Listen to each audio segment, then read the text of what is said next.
In het Oerlogsjournaal ga ik mooi Lutje Kobi naar een voorstelling over een groep vrouwen in een naaiatelier.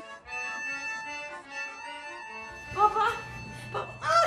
En Joop Witterman speelt met zijn dochter een verhaal over de laatste mensen van het platteland. Een grote snap!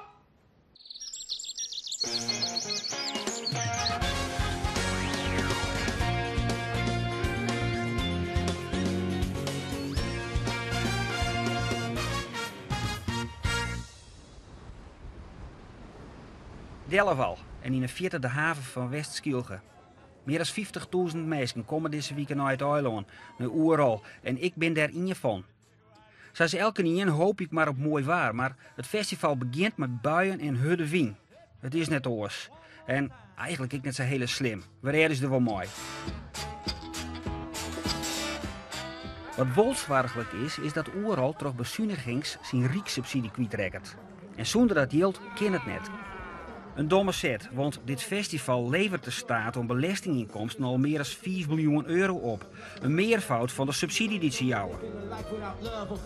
Ik ben op weg naar een afspraak met Lutje Kobi, Tweede Kamerlid. We zullen naar een voorstelling van Orkater. Best wel een echte cultuurliefhebber, is het vaker naar dit soort dingen? Ja, dus kun je zo optellen, de 29ste keer. Dat is op Oeral komt? Dat ik op Oeral kom. Ja, ik heb één keer hier mist. En dat heb ik mezelf erg kwalijk gedaan. Oeral is gewoon het beste festival van Europa, is mij vergist. Dat blijkt trouwens, ik uit de rapporten. En zat dicht bij huis, dan ben je toch wel echt een beetje dom uit de tuin. Ja, precies. Maar ik ga nooit langer dan een week uit trouwens. Nee, waarom net? Ja, het werkje. Dan ben ik gewoon kemerdagen en dan staan er alweer debatten. Ik heb bijvoorbeeld Menje debat door de Deltawet. Ik kan net zeggen van ik ben op Oeral. Ik ben er net. Maar dan verschoven ze de boel net Nee. Ik ben nou mijn coach, dat is trouwens echt voor het eerst dat ik echt mijn coach... Koos is mijn partner. Maar ik ben een hele partij altijd mijn vriendin gaan. We gaan straks naar een stuk van Orkater. Ik ken Orkater wel, maar ik ken het stuk net. Nee. Ja, dankjewel hè. Ik verwacht ze ervan een beetje, zeg maar, wat op emotie, wat absurdistisch, zo dan. En dan toch wel mijn dieper verhaal. Hoor je van dezelfde dingen? Jawel. Ja? Ja, we horen bijna van een beetje vernieuwend theater. Wat zijn dit? Uniformen. Uniformen van wie? Dode soldaten. We herstellen de scheuren, we halen de oude labels eruit en zetten er nieuwe labels in. Bartje, aan het werk!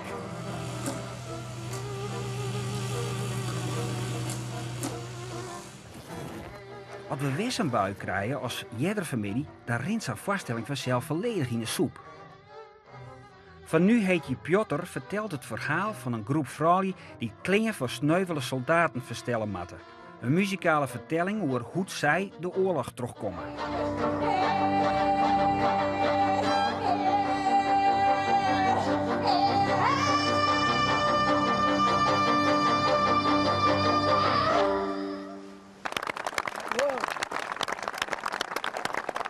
Wat vond je hier nou van? Wat vond je ervan? Nou, het is wel heel echt zo'n Orkaterstuk, hè, van dieper verhaal. Achter elke vrouw zit een drama, achter elke piscoon en overal. Maar is het dan niet, was ik echt zo mooi krijgt tijdens die hele voorstelling? Of, ik vond het in het begin wat traag. Ik weet niet, er zit niet zo volle ontwikkeling in. Nee, maar het gaat dan natuurlijk om het diep trieste ervan. Ja. En er moet net volle drok erbij zitten, denk ik. Ja. Ik heb er net, voor mij weer het prima zijn. Ja. Ik vond de muziek prachtig. Ja, super. Ja. Dit is juist al liever als zeg maar een klucht en 3 bedrijven. Nou, vind ik mooi. Ik ben net wat dat net heel kies. Ik zit nooit naar precies hetzelfde of zo. Nee. Ik hoor absoluut van de humor eens uit. Nou, dat ziet er hier net zo bot in. Nee. Maar dat is het leuke van Oeral. Ik kan gewoon iets kiezen. En ze sturen misschien gewoon bij iets van gedichten voorlezen of zo, is het goed. Ja. Als het maar iets is van de menselijke uiting in de kunst. Per die link kwamen we dan wel voor dat er theater maken was in Lietse Skorkes. Dat gebeurt nou ook nog wel, maar vallen minder. Want die Skorkes die weer al hier oorbrutsen als verbouwd tot vakantiewinning. Joop Witterman die speelt met zijn dochter stik en die heeft nog wel een skorken gevonden in Lies. En het aardige daarvan is, die boer die zou dat opbreken, maar dan Joop, daar komt te spelen, stelt er dat dag en hier uit. Wij zijn de laatste op de plak. Van de Wattersteeg naar daar, tot aan het gemeentebos naar ginds, geen mens meer. Ik heb een vrouw besteld. Iemand. Uit de krant. Ik ga er vrijdag al. Het gaat over eigenlijk een boerendochter die heel erg verlangt en hunkert naar de aandacht van haar vader. En die vader kijkt niet naar haar om en die is met het land bezig en zij maakt elke dag eten voor hem klaar en verzorgt hem echt. En die vader is ook het enige referentiepunt wat zij heeft in haar leven, ook de enige man. En op het moment dat die vader thuis komt op een dag en zegt: ik heb een vrouw besteld uit de krant, dan slaan bij haar de stoppen door. Omdat ze dan denkt: wacht even, nou ben ik niet meer de enige vrouw hier in dit huis. Mijn moeder is al lang geleden gestorven. En probeert in al haar kunnen en macht de aandacht te vragen van haar vader. Hoe ben je er zo bij gekomen om Tiara te spelen? Ja, dat is al heel lang al een idee, hè? Ja, dat wonen wij al heel lang. En we gaan een keer te spelen op de toneelschool. Het eindexamenproject van Margie Lijkt mij spelen.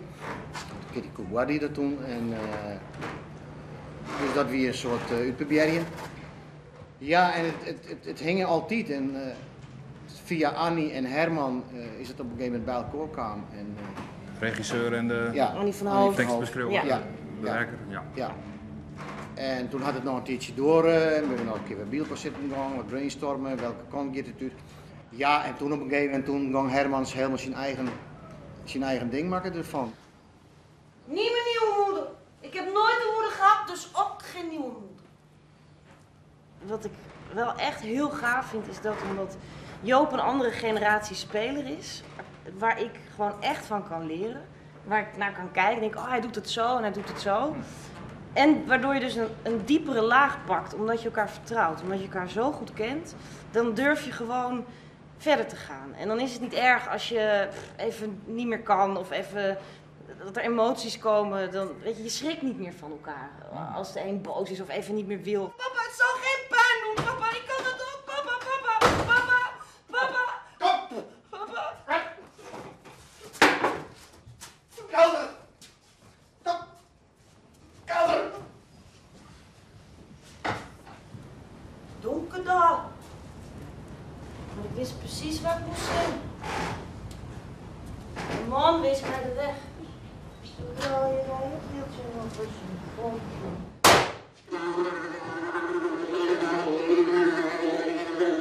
Ja, ik krijg toch een soort slijtage, een soort routine. En dus toch het repeteren met Margie. Toch op een paar keer, verdorie, ik moet wel even... scherp blijven. Ja, ik moet scherp blijven. Dat diepere laagje zit er ook nog, net verwaarloosje. Dus dat is dus hetzelfde. En ja, Margie kan niet nukken.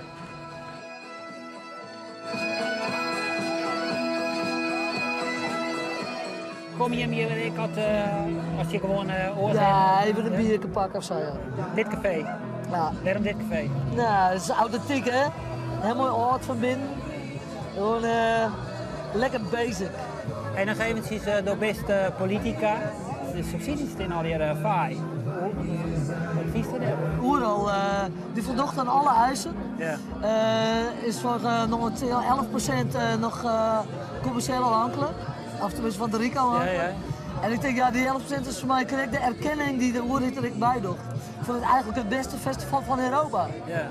En ik denk, nou, het is gewoon asociaal om... Maar ja, die Oerrit die zei van, wij moeten sowieso bezuinigen hier. En als dat overal zo goed draait, nou, dan kunnen ze zichzelf toch even een beetje bedrijven. Dat is mijn gewoon bedrijf, ik zeg. Dus vind ik hier een skop na, Jan. Dus Jacobi heeft nou de taak om er botje in te geven. Nou jongens, op een hele goede oorlog, hè? Morgen in het Oereljournaal, de zee roept. Meinder Talma jongt zeebeladers op een Noord-Zendskip. En ging ik op stap met Henk Keizer, de man die er verzwartje mat dat Friesland in 2018 culturele haardstad van Europa is. Hij wint het hier.